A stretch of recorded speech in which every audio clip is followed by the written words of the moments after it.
Salut les Tokuvors. Aujourd'hui on en finit avec les dinosaures parce qu'on va se projeter 100 ans dans le futur avec le film Kaitekita Kyoryuger 100 Years... Ouais bon, Kyoryuger 100 ans plus tard quoi. Et donc, comme tous les films Kaitekita, qui chronologiquement parlant se déroulent après la fin de la série, il est donc sorti directement en Blu-ray DVD le 20 juin 2014.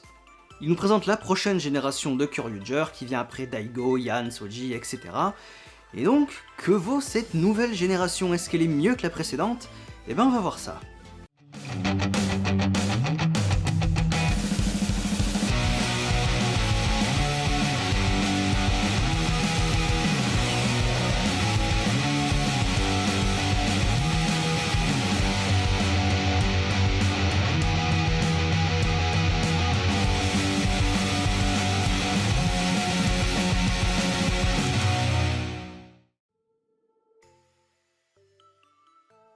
Par une journée banale, une faille spatio-temporelle s'ouvre et laisse passer l'armée d'Ebos qui se déchaîne contre les citoyens, avec à sa tête Gaos et de nouveaux cavaliers.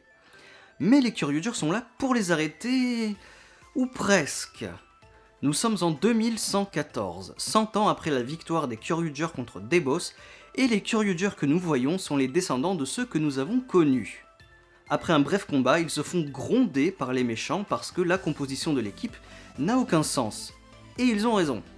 Kanderila, qui est la remplaçante de Torin depuis sa mort, a perdu la plupart des Judenchi qu'utilisaient les Kyoryuger il y a 100 ans et a donc distribué les restantes au hasard aux nouveaux élus.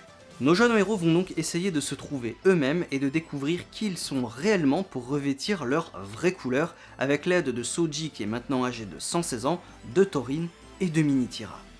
Nobuta, Ichan, Ami, Sojiro et Uppi découvrent leur vraie couleur et deviennent de vrais Kyoryuger capables de repousser l'ennemi. Mais Arslevan, le nouveau cavalier né des regrets de Debos, trahit Gaos pour révéler qu'il est le véritable cerveau des opérations. Il est capable de manipuler le temps et la mémoire. Il a donc effacé les souvenirs des Kyoryuger et de l'armée Debos à tout le monde.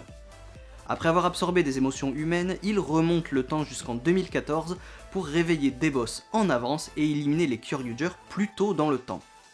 Mais Daikun, le seul qui n'a pas encore trouvé sa véritable couleur, l'accompagne avec Minitira. Arslevan arrive dans le passé, mais il est accueilli par les Judenryu et les Kyoryuger du passé qui avaient entendu l'appel de Daikun depuis la faille.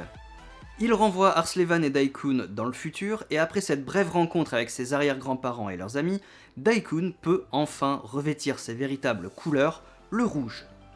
Les nouveaux Kyoryuger sont maintenant au complet et ils ne font qu'une bouchée d'Arslevan et ses soldats grâce à une Judenchi spéciale qui invoque les Kyoryuger du passé pour leur donner un coup de main. Tout est bien qui finit bien, mais Gaos et ses alliés sont toujours là, et le combat continuera un autre jour pour nos nouveaux Kyoryuger.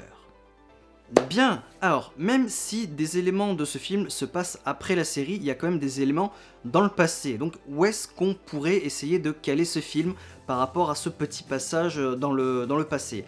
Alors, Torin et Kuryu Silver, mais on n'est pas encore dans l'arc final, donc a priori ce serait à peu près entre les épisodes 36 et 43, voilà. Dans ce film, les acteurs jouent carrément de nouveaux personnages, dont la personnalité est carrément à l'opposé de ce qu'ils avaient l'habitude de jouer en tant que Daigo, Soji, Emi et compagnie.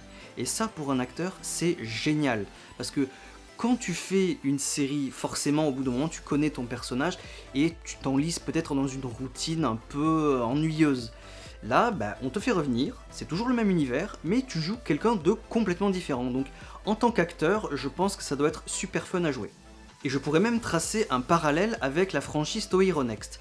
Alors, certains d'entre vous la connaissent peut-être déjà, mais Toei Hero Next, c'est donc une série de films, je crois qu'il y en a 3 ou 4, peut-être 5, et encore, non, je crois que le 5e c'est une pièce de théâtre, donc, où Toei rappelle des acteurs avec qui elle a travaillé, que ce soit de Super Sentai ou de Kamen Rider, pour les faire jouer dans des films qui n'ont rien à voir avec le Super Sentai ou les Kamen Rider, juste par plaisir de revenir, de jouer un personnage complètement différent, pour compléter un petit peu leur carrière d'acteur, faire une ligne supplémentaire sur le CV, voilà, c'est toujours plaisir. Et donc, je peux prendre comme exemple Sota Fukushi, qui est maintenant une superstar. Sota Fukushi qui a donc joué Kamen Rider Fourze dans la série du même nom, qui dans le deuxième film joue un personnage dépressif. C'est ultra sérieux, il sait pas quoi faire, il est en prison, on va l'exécuter, donc et voilà, il tire la gueule tout le temps. C'est vraiment à 100% différent de Gentaro qui était super expressif, super amical, super smiley. Voilà, donc c'est bien de la part de Toei quand même, pour aider ces jeunes gens à compléter un petit peu leur carrière et tout ça, de continuer à travailler avec eux dans des trucs qui n'ont rien à voir, comme ça ils peuvent travailler plusieurs émotions, plusieurs facettes de leur personnalité à eux, hein, puisque quand on est acteur, on injecte un petit peu sa propre personnalité dans le personnage qu'on interprète, hein.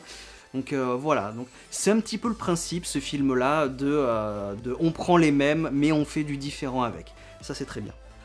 Et donc, Daikun, dont la personnalité n'a absolument rien à voir avec Daigo, et ben ici, il est Kyoryu Navy, donc nouveau Kyoryuger, qui sort un petit peu de nulle part, mais bon, c'est la version gentille de Deathruger. Dans le film, on avait eu Deathruger, le Kyoryuger associé à Tobaspino, il était méchant, et là on a simplement sa version gentille, la Judenchi qui est utilisée dans le Gab Revolver. Voilà, ça fait un Kyoryuger gentil pour Tobaspino, c'est génial, ça fait un héros supplémentaire. Bon, malheureusement il est là que quelques minutes, c'est même pas 5 minutes et au revoir, dommage. Ce qui est encore plus dommage, c'est qu'on ne connaît pas son titre. Parce que les Kyoryugers, ils ont toujours un titre, hein, le brave mordant, le brave nanani nanana, et malheureusement, Navy n'a pas dit son titre. Donc on ne sait pas quel genre de brave c'est. Alors, si je devais y aller de ma petite prédiction personnelle, j'aurais peut-être bien vu le brave mélodieux. Voilà. Puisque Tobaspino, Mélodie, enfin tout ça quoi, voilà. Peut-être le brave mélodieux, ça aurait été sympa. Mais bon, malheureusement, on ne le saura jamais officiellement. Et d'ailleurs, étant donné qu'on ne le saura jamais officiellement et qu'il n'a jamais piloté Tobaspino, ben il pilotera jamais Spino Daio.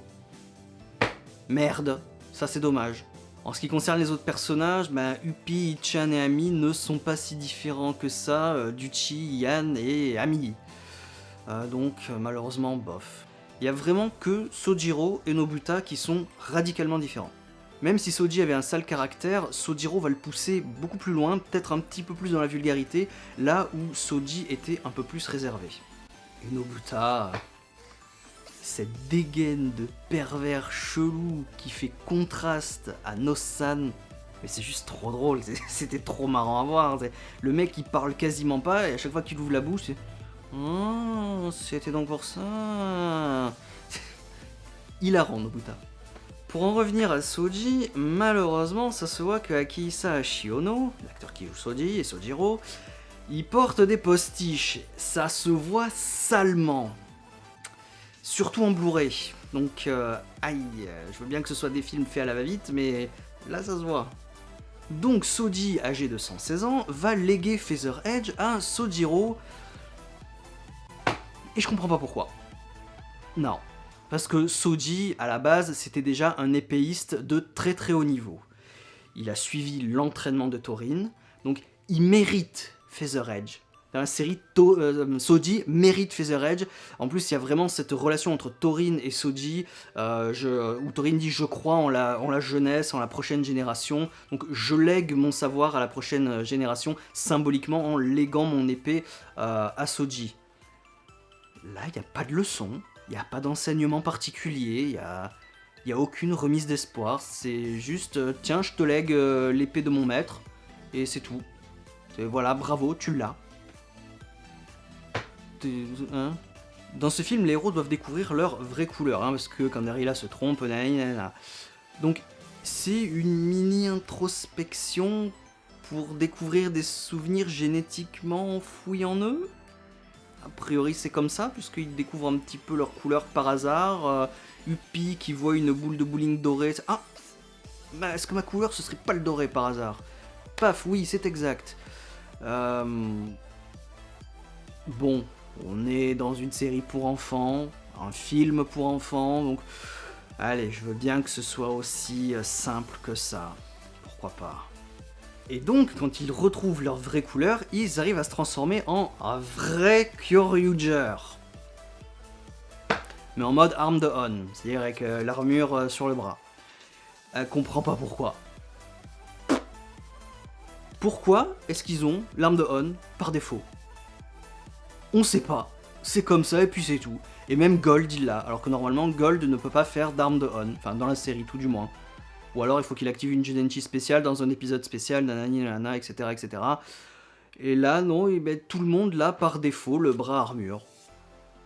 Pourquoi? Comment? On n'explique rien du tout, donc voilà, c'est la nouvelle base. Voilà, les Kyoryuger sont comme ça, dans le futur, dans 100 ans, c'est comme ça et puis c'est tout. D'ailleurs, même Daikun peut utiliser Carnivore. Tranquille. Alors oui, c'est possible, mais excusez-moi, mais pour une première, non, ça se fait pas. Parce que là, tu lances à peine l'équipe. Donc ils se connaissent pas entre eux, ils connaissent pas leur pouvoir, donc déjà ils sont en power-up, arme de On. Déjà c'est casse-couille, mais en plus si Daikun peut utiliser Carnival full power sans s'entraîner, sans le maîtriser, sans s'être lié à Gabutira, au bout d'un moment c'est un peu facile là, ne nous prenez pas pour des cons s'il vous plaît. Bon, je râle, mais bon, quand tu veux sauver la Terre, c'est bien d'avoir des armes puissantes immédiatement, ok, même si c'est un petit peu facile. Puis bon, de toute façon, on est après une série, donc le spectateur est habitué à voir les Kyoryuger full power. Et donc, c'est plutôt bien pour le film. Justement, on reste là, on voit les nouveaux Kyoryuger full power. C'est sympa à voir quand même si scénaristiquement, ça me plaît pas trop. Mais bon, voilà, c'est sympa quand même. Dans la continuité de la fin de la série, Canderilla est devenue la nouvelle mentor des Kyoryuger, la déesse sage, et Lucky Hulot est son apprenti. Alors, c'est cool, et de toute façon, ça se voyait dans la série qu'ils allaient pas rester méchants très longtemps. Et même, ils étaient pas vraiment méchants dans la série, ça se sentait, hein. Donc, qu'ils deviennent les mentors des nouveaux Kyoryuger, ça m'étonne pas du tout, et je trouve ça même plutôt bien, parce que Canderilla et Lucky Hulot sont des personnages que j'apprécie plutôt bien.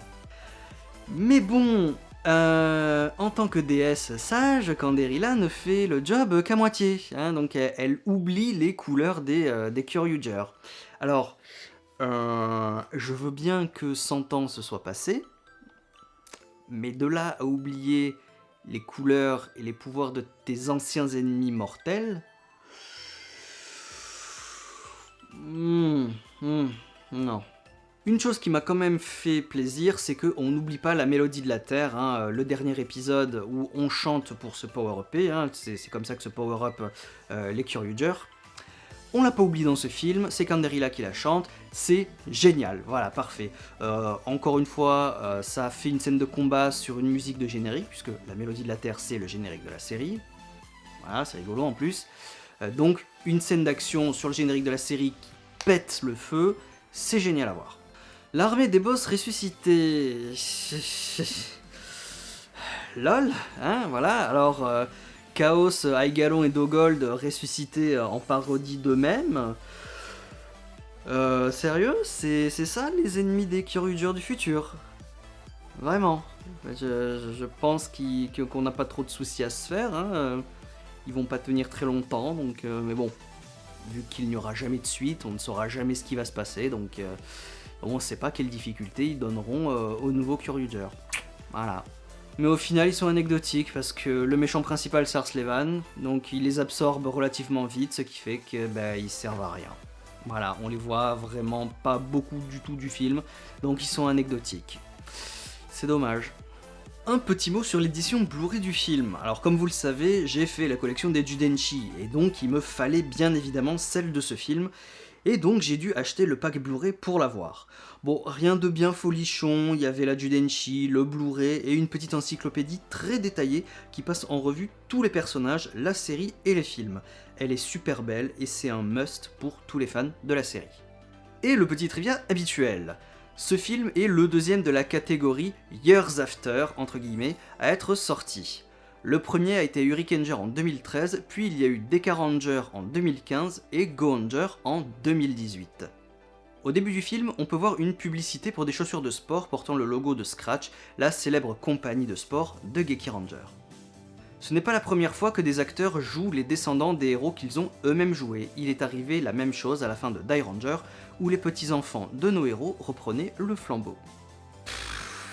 Voilà. Ceci conclut donc les émissions sur Kyoryuger. Alors ça m'a fait très plaisir de redécouvrir la série pour vous la présenter, les films aussi. Voilà, et bah, ça me fait un petit quelque chose de les quitter à nouveau. Voilà, donc merci d'avoir suivi toutes ces émissions à parler de Kyoryuger avec moi. N'oublie pas de la liker, de commenter, on pourra échanger ensemble, tout ça, tout ça. Et bien entendu, les dernières news sont toujours sur Hiroshok.com. Je vous dis à bientôt, ciao.